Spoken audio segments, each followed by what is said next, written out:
അമൂല്യമായ ഔഷധ സസ്യങ്ങളും ശുദ്ധമായ വെളിച്ചെണ്ണയും ചേർത്ത് നിർമ്മിക്കുന്ന ക്ഷേമ ആയുർവേദിക് ഹെയർ ഓയിൽ മുടി വളരാൻ സഹായിക്കുന്നു, മുടി കൊഴിച്ചിൽ തടയുന്നു, താരനെ അകറ്റുന്നു.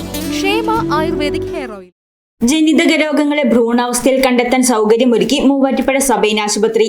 നെക്സ്റ്റ് ജനറേഷൻ സീക്വൻസറിന്റെ ഉദ്ഘാടനം മാത്യു കുഴൽനാടൻ MLA നിർവഹിച്ചു. Muvattupuzha Sabine hospital and research സെന്ററിൽ കുഞ്ഞുങ്ങളെ ഭാവിയിൽ ബാധിക്കാനിടയുള്ള ജനിതക രോഗങ്ങളെ ഭ്രൂണ അവസ്ഥയിൽ തന്നെ തിരിച്ചറിയാൻ കഴിയുന്ന നെക്സ്റ്റ് ജനറേഷൻ സീക്വൻസർ പ്രവർത്തനം ആരംഭിച്ചു. ഹ്യൂമൻ ജനറ്റിക്സ് വിഭാഗത്തിന്റെ ഭാഗമായാണ് ലോകോത്തര നിലവാരത്തിലുള്ള മെഷീൻ സ്ഥാപിച്ചത്. ഇതോടൊപ്പം ആരംഭിച്ച ഫിറ്റൽ മെഡിസിൻ, നവീകരിച്ച ലെവൽ 3 നിയോനേറ്റർ ഇന്റൻസീവ് കെയർ യൂണിറ്റ് എന്നിവയുടെ ഉദ്ഘാടനവും മാത്യു കുഴൽനാടൻ MLA നിർവഹിച്ചു. ഇന്ന് അദ്ദേഹം പറഞ്ഞതുപോലെ ഏറെ അഭിമാനത്തോടു കൂടിയാണ് 2 ഡിപ്പാർട്ട്മെൻറ്റുകൾ പുതിയതായി ഈ ആശുപത്രി തുടങ്ങുകയാണ്. Department of genetics, department of foetal medicine. ശാസ്ത്ര സാങ്കേതിക വിദ്യ അതിവേഗം കുതിച്ച് പായുമ്പോൾ, വളരുമ്പോൾ അതനുസരിച്ച് ഈ ആശുപത്രിയെയും ഉയർത്തിക്കൊണ്ടുവരുന്നതിൽ അദ്ദേഹം കാണിക്കുന്ന ശുഷ്കാന്തി നമ്മൾ അങ്ങേയറ്റം അഭിനന്ദിക്കേണ്ടതാണ്. കാരണം കാലത്തിനൊത്ത് നമുക്ക് ഓടാൻ കഴിഞ്ഞില്ല എങ്കിൽ ഇന്ന് കാണുന്ന പ്രതാപവും പ്രൗഢിയും അല്ലെങ്കിൽ ഇന്ന് കാണുന്ന പേരും പ്രശസ്തിയും ഒക്കെ കാലാന്തരത്തിൽ നമ്മെ വിട്ടുപോയേക്കാം. അതുകൊണ്ടാണ് കാലത്തിനൊപ്പം ആശുപത്രിയും ഉയർത്തിക്കൊണ്ടുവരാനുള്ള പരിശ്രമം അദ്ദേഹം നടത്തുന്നത്.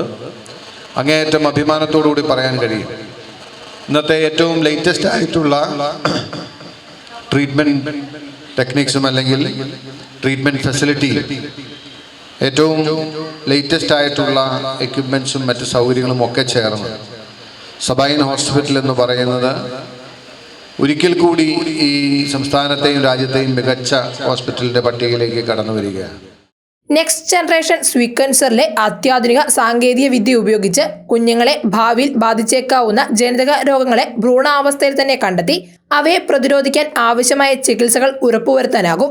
Sickle cell anaemia, haemophilia, Down syndrome, Turner syndrome തുടങ്ങി നിരവധി രോഗങ്ങളെ ഈ ചികിത്സാ രീതിയുടെ സഹായത്തോടെ തടയാനാകും.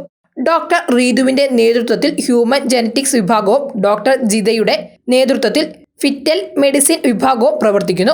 പുതുതായി ഉദ്ഘാടനം ചെയ്ത നവീകരിച്ച നിയോനേറ്റർ ഇന്റൻസീവ് കെയർ യൂണിറ്റ് നവജാത ശിശുക്കൾക്ക് ലോക നിലവാരത്തിലുള്ള അത്യാധുനിക ചികിത്സ ഉറപ്പുവരുത്തുന്നതിനായി സ്ഥാപിച്ച 50 കിടക്കകളുള്ള വിഭാഗമാണ്. ആശുപത്രി managing director doctor Sabine Sivadasan യോഗത്തിന് അധ്യക്ഷത വഹിച്ചു. Payipra panchayat president Azeez PM, vice president Shobi Anil, ward member Neji Shanavas, doctor Jaganth Jayaraj, doctor Jitha PJ, doctor Rithuji, മറ്റ് പഞ്ചായത്ത് അംഗങ്ങൾ തുടങ്ങിയവർ പങ്കെടുത്തു. News desk, Muvattupuzha news. എന്റെ കാഴ്ചയ്ക്ക് ചില ബുദ്ധിമുട്ടുകൾ അനുഭവപ്പെടാൻ തുടങ്ങിയത് ഈയിടെയാ. ആദ്യം ടെൻഷനായി. മകളാ പറഞ്ഞത് അഹല്യയിൽ പോകാൻ. അഹല്യയ്ക്ക് 30 വർഷത്തെ പാരമ്പര്യവും വിശ്വസ്തതയുമുണ്ട്.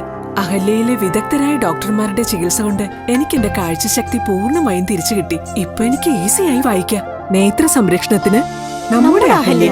അഹല്യ ഫൗണ്ടേഷൻ ഐ ഹോസ്പിറ്റൽ, കേരളത്തിൽ എല്ലായിടത്തും.